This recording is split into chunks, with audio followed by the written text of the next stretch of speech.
contribuição para vocês, um pouco que a gente pode trazer do que o IRCAD faz, né? O que a gente está trazendo de novidades, de possibilidades, por que a gente é tão entusiasta assim da técnica minimamente invasiva.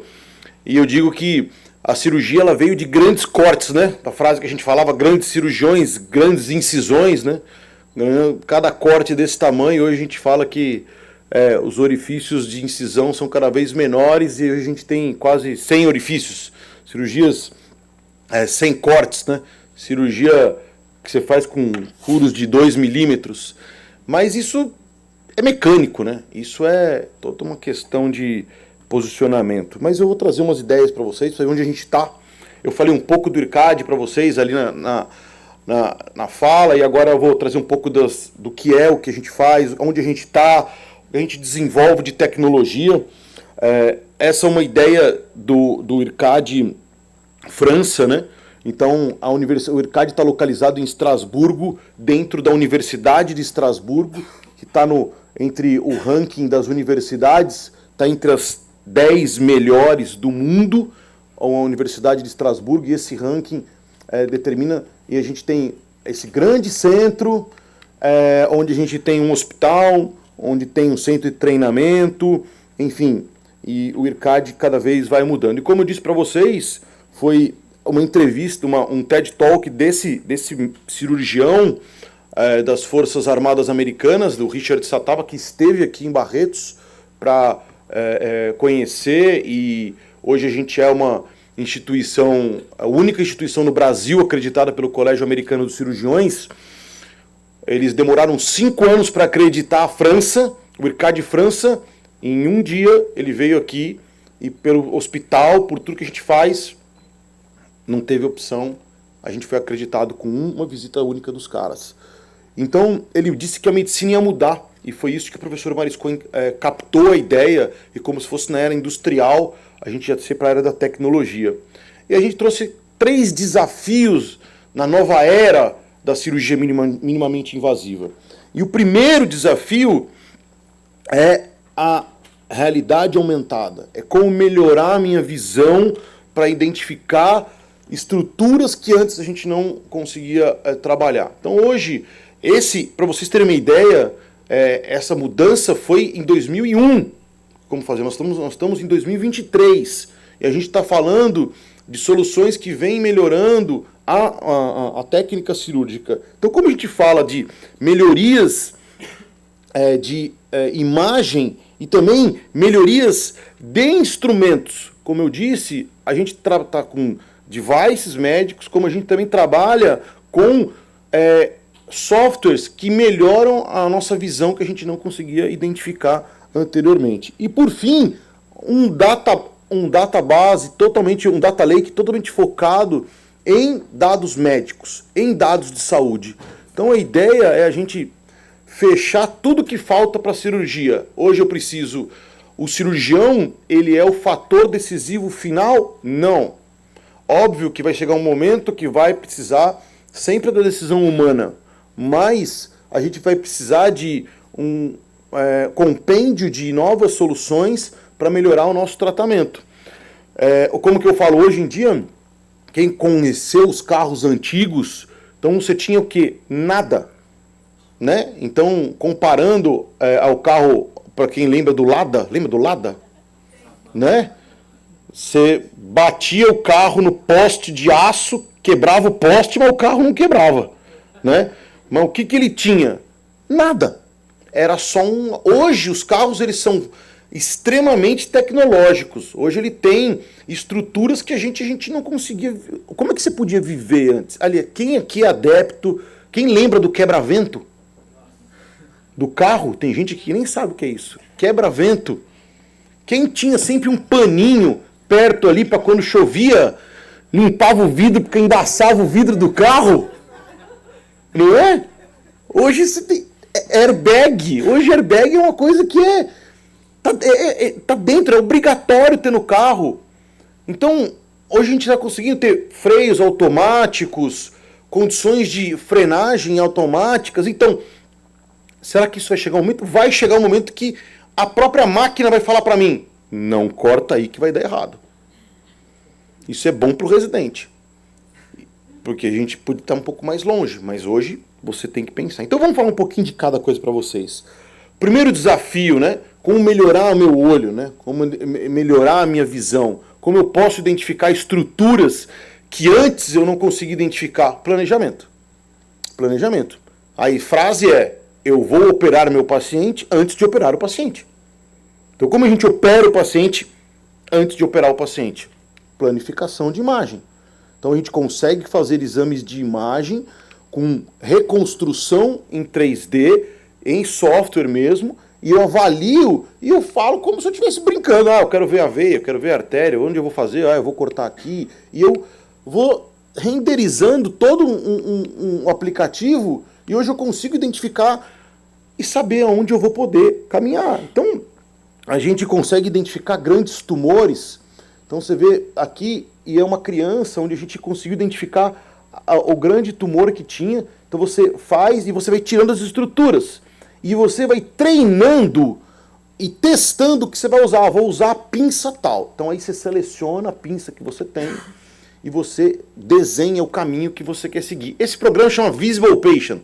Foi um programa criado por um software criado pelo IRCAD França e hoje foi vendido pela Johnson & Johnson. A Johnson comprou foi comprado pela Johnson & Johnson, que utiliza para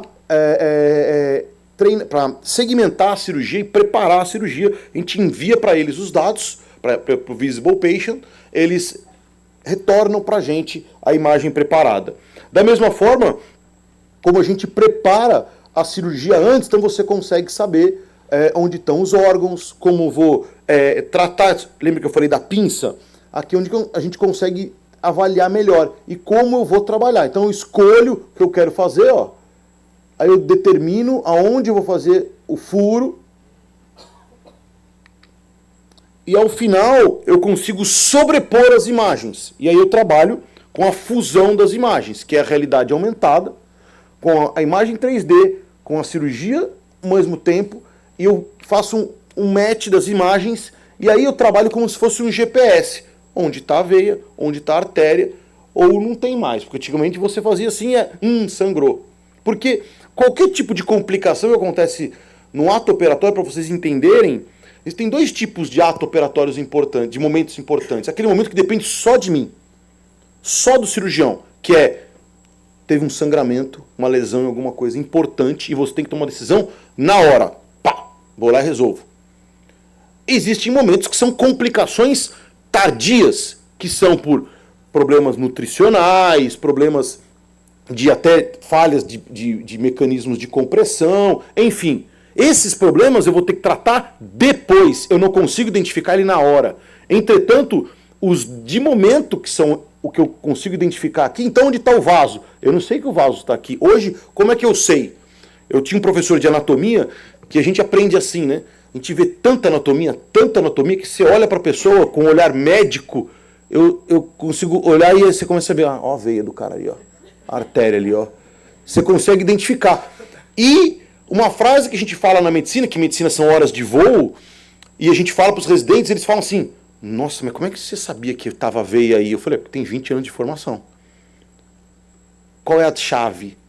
Como eu vou transferir a minha experiência para um recém-formado? É isso que é o segredo da medicina, no caso de qualquer área. Como que eu transfiro meu conhecimento para um aluno? Anos de experiência. A gente tem que diminuir isso. Por quê? Porque senão a gente não cresce. Então como a gente transfere?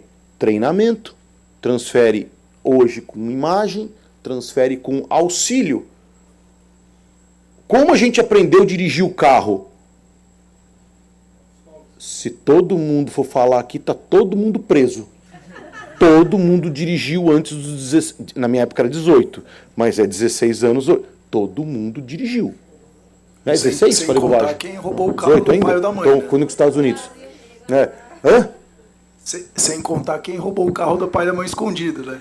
Então, assim, todo mundo dirigiu antes dos 18. E se a gente for voltar na área médica, na minha época, eu não vou dizer que eu sou tão velho assim, mas a gente fazia procedimentos sem ser médico. na faculdade de medicina. Eu conheço professores meus que faziam um plantão sem ser médico, saía do interior, ia para São Paulo e não precisava nem do CRM. Hoje em dia, você não faz absolutamente nada sem ter credenciamento, sem ter posicionamento, sem ter nada. Então, óbvio que a tecnologia tem que ajudar a gente a superar essas dificuldades que são o que a gente vive todos os dias, que é frase de vocês. Eu vou no médico velho porque o novo ele não sabe nada. Verdade ou não? Minha mãe fala isso. Nossa, tão novinho aquele médico, né? Ela tem eu como idade, né? Então, para baixo é mais novo. Eu falei, bom, ainda me tô ficando velho, tô ficando... Mas é isso. E a tecnologia vai ajudar a gente a trabalhar. Só que aí vocês vão fazer uma pergunta para mim, eu trago os desafios, que é... Todas as imagens que eu mostrei para vocês aqui, é que vocês acabam não prestando atenção em algumas coisas, mas são imagens estáticas. O fígado tá parado, o rim tá parado, o útero tá parado ali. E como é que eu faço? Porque o paciente fica sem respirar na cirurgia? Não. Se ele fica respirando, o que acontece com os órgãos?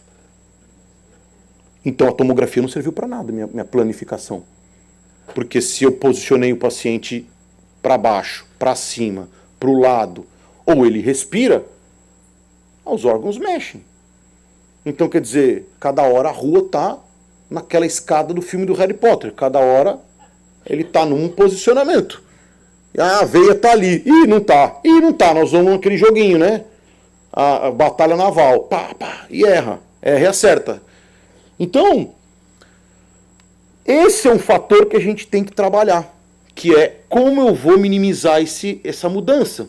E aonde a gente trabalha com isso? Com uma ressonância dinâmica, com um software que calcula a movimentação. No caso aqui, vocês vão ver que eu tenho o diafragma, está cobrindo aqui em cima, e a hora que tem o movimento da respiração, que o tórax ele faz esse movimento para frente e para trás, antero-posterior, látero-lateral, os órgãos modificam.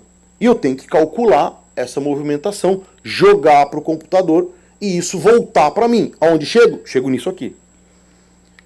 Eu consigo operar por robô e eu consigo ver as estruturas e automaticamente o sistema vai compensando para identificar as veias, os vasos, e vai me ajudando a trabalhar com isso. Como a gente faz tudo isso? Então esse é o nosso caminho que a gente fez lá na França. A gente montou uma plataforma de cirurgia de sala híbrida, foi um convênio internacional, onde a gente tem todos os sistemas de imagem interligados. Uma tomografia, uma ressonância e uma sala híbrida de cirurgia. Então, o paciente ele vem aqui, ele passa por esse exame de imagem, ele faz uma ressonância, ele vai para o arco in C, que é um intensificador de imagem, né? Onde ele vai, eu falei arco in C, quase mostrar uma Ferrari e falar um Fusca, né? Mas ele consegue trabalhar e aí ao final a gente tem essa estrutura. Lá a gente tem 2 andares, um andar que é só para cadáver e animal e um andar igual onde a gente faz as cirurgias em ser humano. Então eu consigo fazer os exames, checar o exame, ir para uma verificação final da ressonância e ao fim eu consigo ter toda a cirurgia em um time de TI, um time que trabalha em conjunto e aí a gente consegue fundir as imagens e levar para o centro cirúrgico a imagem preparada. Aqui eu já mostrei para vocês mas eu quero mostrar essa parte aqui. É aqui onde está o IRCAD e aí eu vou mostrar o centro de imagem guiada. Hoje esse prédio tem mais 3 prédios para o lado aqui, esse vídeo é do ano retrasado. E aqui é o centro de imagem guiada, onde a gente tem os andares de treinamento e de prototipagem, onde a gente faz toda essa planificação. Bom, falei da imagem, como eu melhoro a minha imagem. Agora tem um fator, não adianta eu só melhorar a imagem, eu tenho que melhorar o quê? A minha mão. Como eu vou melhorar a minha precisão das minhas mãos? Porque eu dependo de vários fatores. tem cirurgião que treme, tem cirurgião que tem lentificação no movimento. E hoje eu não uso mais as minhas mãos para operar. Eu uso instrumentos que reproduzem as minhas mãos para operar. Então eu tenho que compensar toda essa dificuldade sem tirar minha sensibilidade, o meu movimento tátil. Então eu vou trabalhar em novos dispositivos. E os dispositivos eles vão desde dispositivos que compensam o meu tremor.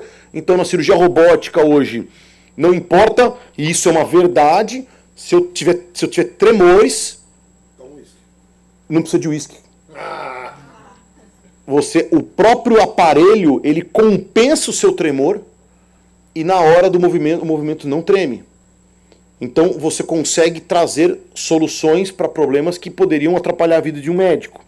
E aonde começou tudo isso? Eu falei para vocês, eu gosto de repetir mais uma vez.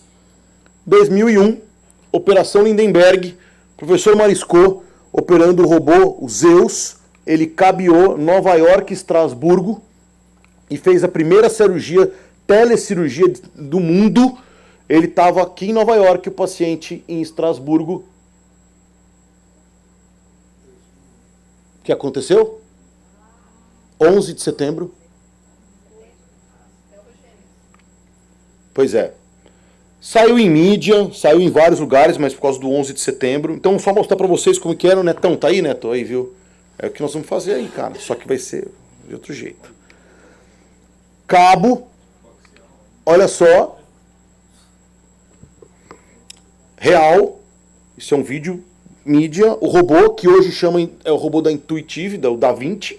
Que na época era o Zeus, que chamava. Os braços como eram. Todo o posicionamento, óbvio que tem uma equipe locada lá para se tivesse algum problema, porque tem um delay, e hoje o delay é semelhante ao 5G, do cabo ao 5G. Então, ó os computadores, ó. As conexões.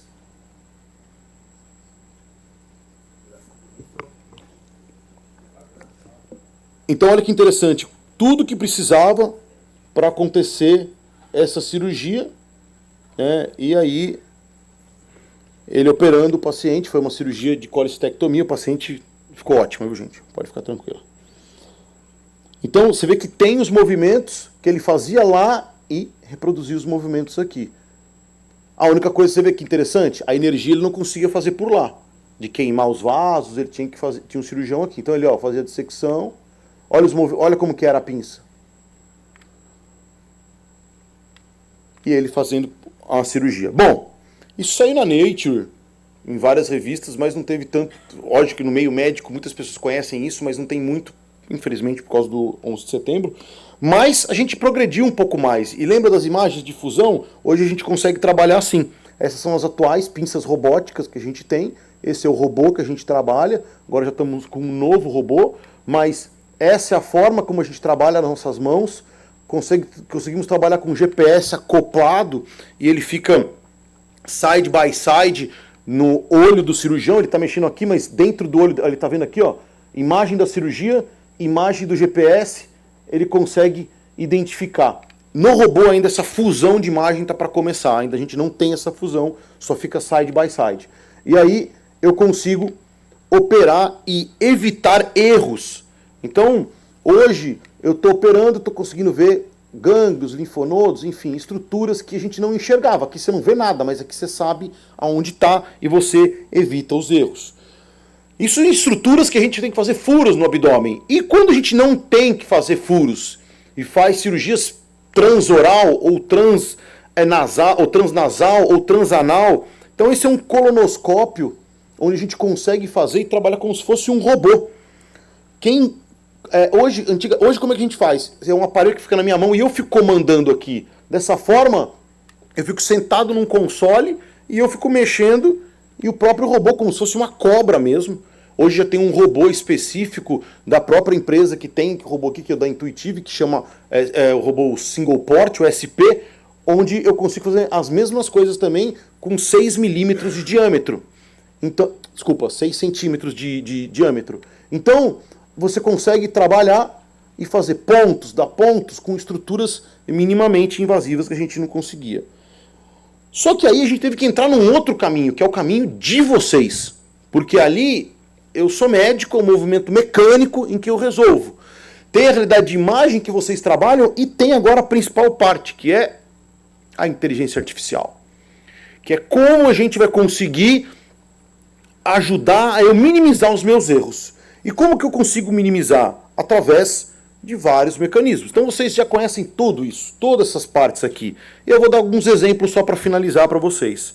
Quem conhece já está até ultrapassado, que é o Watson, onde eu consigo, através de um banco de dados, numa consulta médica, se eu já disse que se eu constantemente ler todo momento um livro, eu estou atrasado perto da publicação científica. Então aqui, com o Watson, com um dado clínico, eu consigo me ajudar a diminuir o diagnóstico, erros, enfim, inúmeros problemas que acontecem. Mas e na cirurgia, como é que faz?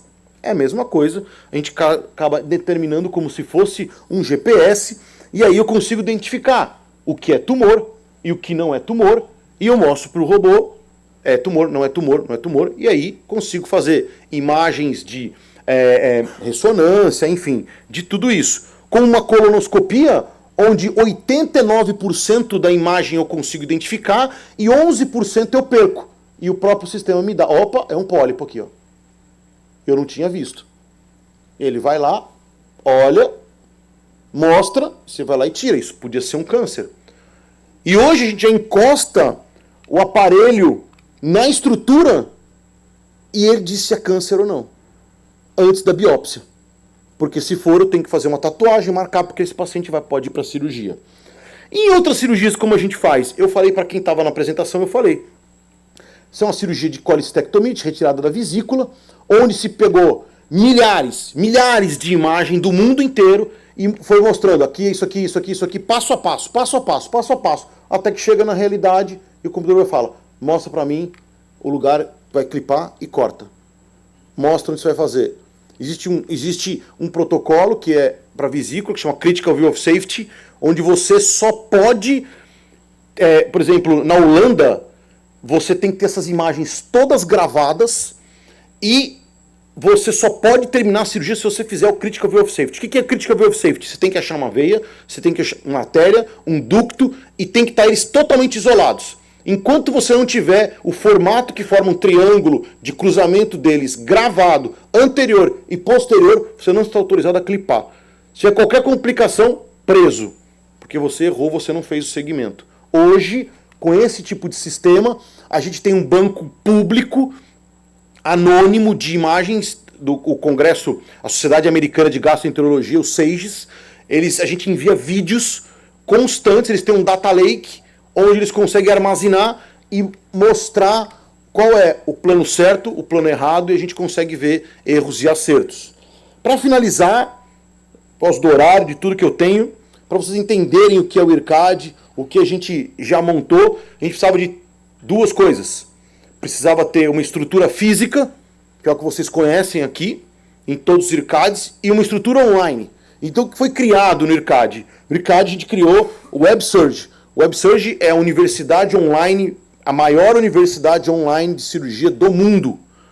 É um site gratuito, onde você pode se inscrever, está traduzido para 7 idiomas, onde tem vídeos de cirurgia, de todas as áreas de cirurgia, com grandes experts que operaram e que mandaram vídeos para lá.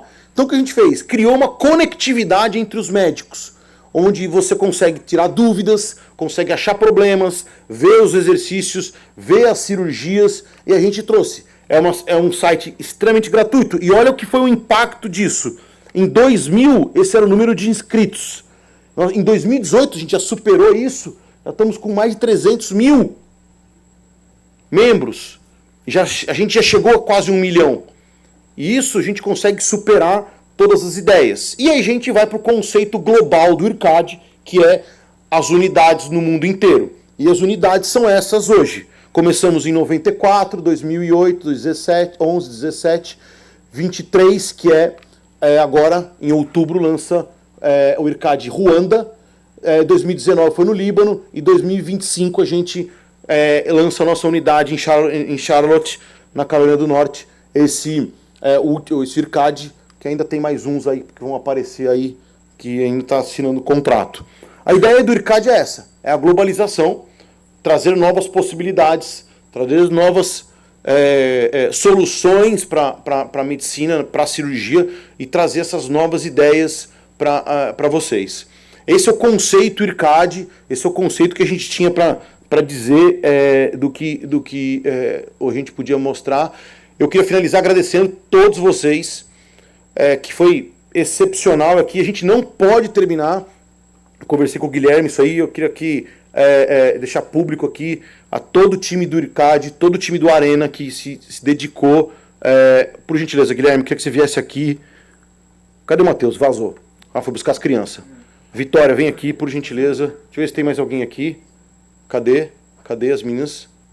Então, por gentileza. Só para vocês entenderem um pouco essa... Cadê a Ana? Ana, tá aqui, Ana.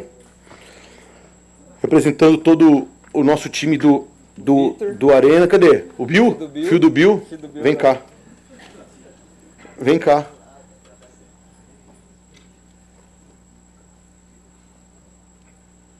A gente é um time que a gente tem... Não, calma, sorriso depois. A gente é um time que tem formado por várias pessoas de todas as áreas do hospital. A gente tem o pessoal que trouxe o Guilherme comandando toda a parte da gestão do Arena, toda a parte junto com a Gabriela, que faz a parte administrativa, o Matheus, que faz a gestão dos projetos internos do hospital, que traz para a gente aqui. Então a gente conseguiu criar uma conexão entre o hospital e o Arena, para que as pessoas entendessem o que é a inovação dentro aqui. A Maria Vitória, que faz uma gestão de projetos aqui com a gente do hospital, o Matheus, como eu disse, a Ana... e o Fio do Bill, não, tô brincando. O Vitor, que trabalha com a gente. Então, assim, a gente fez uma parceria com o Instituto Federal, onde a gente tem bolsistas aqui que fazem ajudam a gente a desenvolver ideias, fora os nossos colaboradores gratuitos que estão com a gente aqui todos os dias, mentores, orientam, né?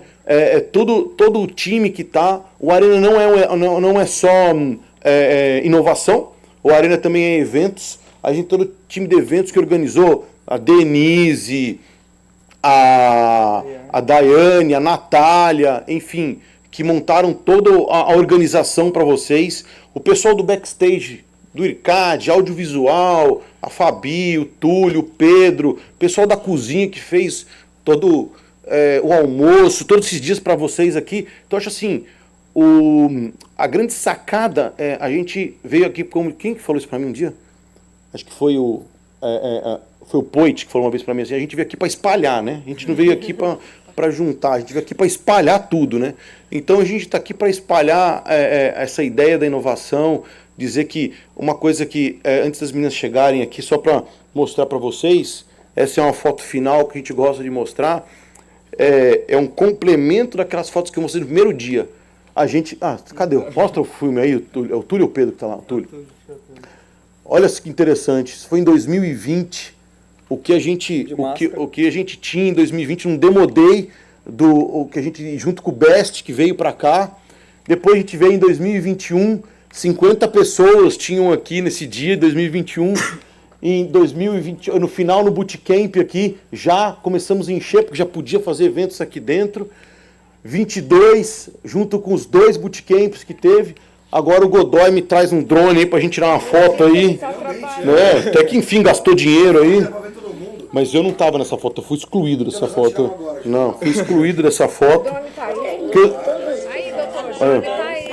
Cirurgião também tem que operar, né? Então temos que operar. O dono dessa criança. Não dá pra você operar via robô quando tirar uma foto lá de fora? Netão, essa é a sua missão. Aí eu opero aqui e fico lá o paciente, ó. Não é comigo, isso aí é com você. Você que se vire com isso aí. O problema é tipo, tem 1, 2, o meu, o seu e o nosso. É o 2, tipo seu. Então, eu queria só deixar aqui finalizar. Que foi? Cadê o pai da criança? Olha lá. Alexa, para o robô. Queria agradecer vocês. Do centro. E no centro, aperta o botão, aperta o peito dele aí. Pronto, parou. Começou de novo. Aí. Não consegue acessar a rede. Ótimo.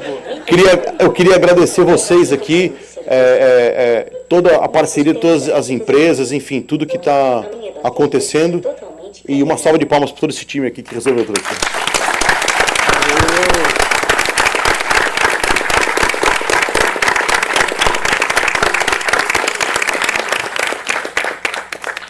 Comer? Comer, gente. Bootcamp, fim do ano vai ter outro, hein? A lâmpada, é verdade. Gente, apaga ou não apaga? Para quem não tem, para quem duvida do que eu falei aqui, ó,